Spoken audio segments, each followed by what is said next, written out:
नमस्कार, मी अरुण ओटवकर. मी भ्रष्टाचाराच्या विरोधात आणि अतिक्रमणाच्या विरोधात आणि स्थानिक समस्यांच्या वरती मी काम करत असतो. मागे जो भ्रष्टाचार होता तो शासकीय कर्मचाऱ्यांनी आणि प्रशासनाने केलेला. तर आजचा जो विषय आहे तो आहे म्हणजे आपण जे कार्यसम्राट समजतो स्थानिक लोकप्रतिनिधींना, ते कार्यसम्राट आपल्या आमदार निधीत म्हणजे जनतेच्या पैशाची कशी नासाडी करतात ना, ते ह्या व्हिडिओत मी तुम्हाला सांगतोय.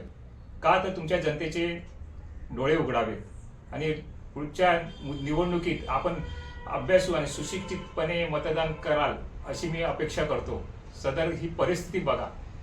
आपण काय करतो, 100 रुपयाचं टी शर्ट, 400 रुपयाची पैठणी, मंडळाला 2-4 हजार रुपये देणगी, किंवा काही मंडळांना लाखो रुपयाची देणगी. मोठी मंडळं असतात ती जी स्थानिक लेवलला, त्यांना लाखो रुपयाची दिली जाते. अशा याच्यात आपण सर्व विसरून जातो की आपल्या समस्या काय आहेत. त्या समस्या सदर लोकप्रतिनिधी सोडवत नाहीत. खरोखर आपण मग अशिक्षित आहात मतदार तुम्ही सगळे.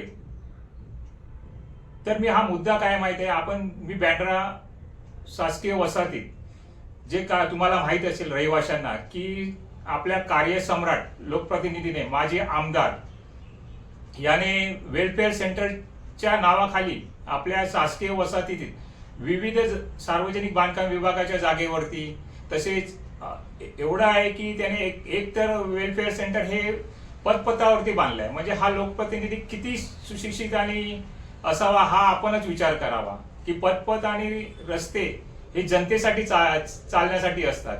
त्यावरती ह्या मूर्ख आमदाराने वेलफेअर सेंटर बांधलं. म्हणजे काय हा प्रकार आहे. म्हणजे उद्या कारवाई झाली तर ते तुटलं जाणार.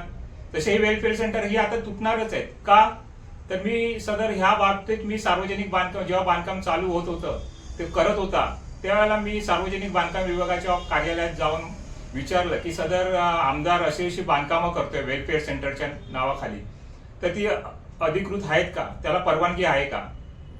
कारण मी अभ्यास करूनच त्यांना प्रश्न विचारला. तर त्यातल्या सुशिक्षित अधिकाऱ्याने म्हणजे उपअभियंत्याने मला सांगितलं की त्याला शासनाची परवानगी आहे म्हणून तो बांधकाम करतोय. आता ते कशासाठी बोलला, काय बोलला तो प्रशासकीय अधिकारी हे देवाला माहित. पण हे इथे ना मोठा भ्रष्टाचार झालाय. लोकप्रतिनिधी आणि प्रशासनातील लोकांनी मिळून केलेला आहे. त्यात कार्यकारी अभियंताही मला वाटतं सामील आहे. हा मोठा भ्रष्टाचार आहे. कारण हे जेव्हा बांधकाम केलं जातं तेव्हा त्याची ही बिलं ही लाखोच्या घरात आहेत. म्हणजे विचार करा, जनतेचा निधी हा कसा हे प्रशासकीय अधिकारी आणि लोकप्रतिनिधी खातात. यापूर्वी एका वाचनालयाच्या बांधकामाचा मी आरटीआय खाली माहिती काढली ना, अक्षरशः मला धक्का बसला की एवढ्याशा वाचनालयाच्या नूतनीकरणाचं बिल तेवढ्या लाखो रुपयात पूर्ण वाचनालय नवीन बांधलं गेलं असतं. पण काय असतं, हे सगळे मिळून पैसे खातात. कोण मागणी करतं ते खातात, बांधकाम करतं ते खातात. लोकप्रतिनिधीच्या हातात तर सर्व जनतेचा निधी असतो, आमदार निधी. काही करायची, त्याची वाट लावायची. याआधी मी त्याच्यावर एक व्हिडिओ बनवला होता, माहिती आहे ना, की 6 महिन्यापूर्वीच एक बांधकाम बांधलं आमदार निधीतनं.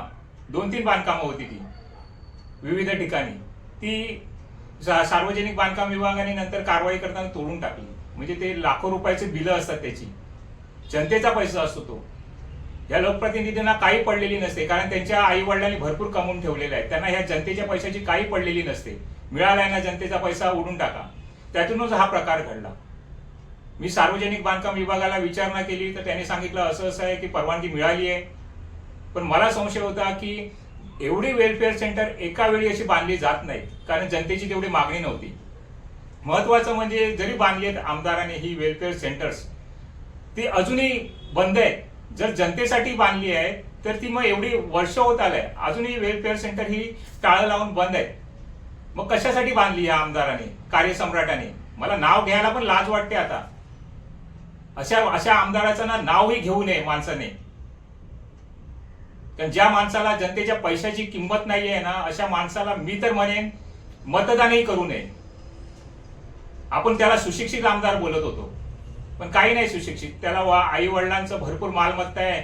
तो तुम्हाला लोकांना भरपूर पैसा उधळतो तुमच्यावरती आणि तुम्ही मतदान करून मोकळे होता. पण ज्यावेळेला समस्या सोडवायच्या असतात ना, त्यावेळेला तुम्ही इकडे तिकडे पळत असता, कोणी तुमच्या समस्या सोडवत नाही. आज कॉलनीमध्ये पाण्याचा प्रश्न आहे निर्माण झालाय, पण त्याच्यावरती कुठलाही लोकप्रतिनिधी अजून त्याच्यावरती तोडगा काढत नाहीये. तर मुद्दा असा की त्यानंतर मी सार्वजनिक बांधकाम विभागाला पत्र लिहिलं, RTI टाकला की त्यात मला माहिती द्या की सार्वजनिक बांधकाम विभागाच्या अंतर्गत जिशान सिद्दीकी नाव घ्यावं लागतं इकडे, कारण RTI ची अंतर्गत माहिती आहे म्हणून. तर हा लोकप्रतिनिधी कार्यसम्राट आला ना, नाव घ्यायला वाटत नाही पण घेतलं मी, कारण कायदेशीर प्रक्रिया आहे म्हणून.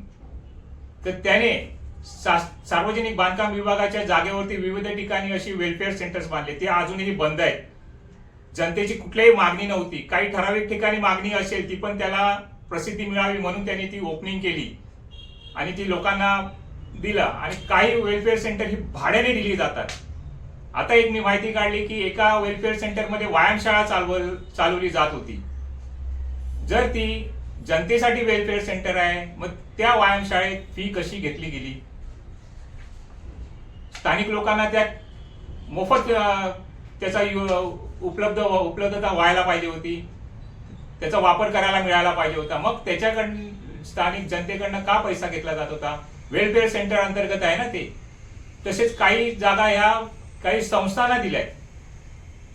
त्या भाडे तत्वावरती आहेत, कोण भाडं घेते हे देवाला माहित. पण हा भ्रष्टाचार आहे. हा जागा हडप करण्याचा प्रयत्न आहे लोकप्रतिनिधी आणि प्रशासनाच्या आशीर्वादाने. पहिला तर भूखंड घोटाळा हा मोठाच आहे, पण हा घोटाळा हा मोठा आहे. सदर मी माहितीच्या अधिकारात ही माहिती काढली तर सार्वजनिक बांधकाम म्हणजे प्रशासनाने मला उत्तर दिलंय की सदर आमदार जिशान सिद्दीकी यांना सार्वजनिक बांधकाम विभागाअंतर्गत कोणताही भूखंड देण्यात आलेला नाहीये वेलफेअर सेंटरसाठी. मग ही बांधकामं कशी बांधली गेली? यात सार्वजनिक बांधकाम विभागाचा कोणता अधिकारी सामील होता? कोणी ह्या आमदार निधीमध्ये मलई खाल्ली आहे? ह्याचा सर्व तपास होणार आहे. मी सदर हे मुख्यमंत्र्यांना प्रकरण पाठवणार आहे, त्यांना पोचेल. खरोखर जनतेच्या पैशात लुटतात आहेत जनतेला हे लोकप्रतिनिधी आणि प्रशासनातील अधिकारी. आता कोण आहे यात सार्वजनिक बांधकाम विभागातले अधिकारी याचा तपास प्रशासन करेल. गंभीर बाब आहे. जनतेने अक्षरशः तुम्ही 100 रुपयाचं टी-शर्ट पैठणी ह्याच्यावरती ना राहू नका अवलंबून. ते तुम्हाला ना एक जाहिरात असेल तुम्हाला भुलवण्यासाठी. ह्याच्या कार्यक्रमालाही जाऊ नका.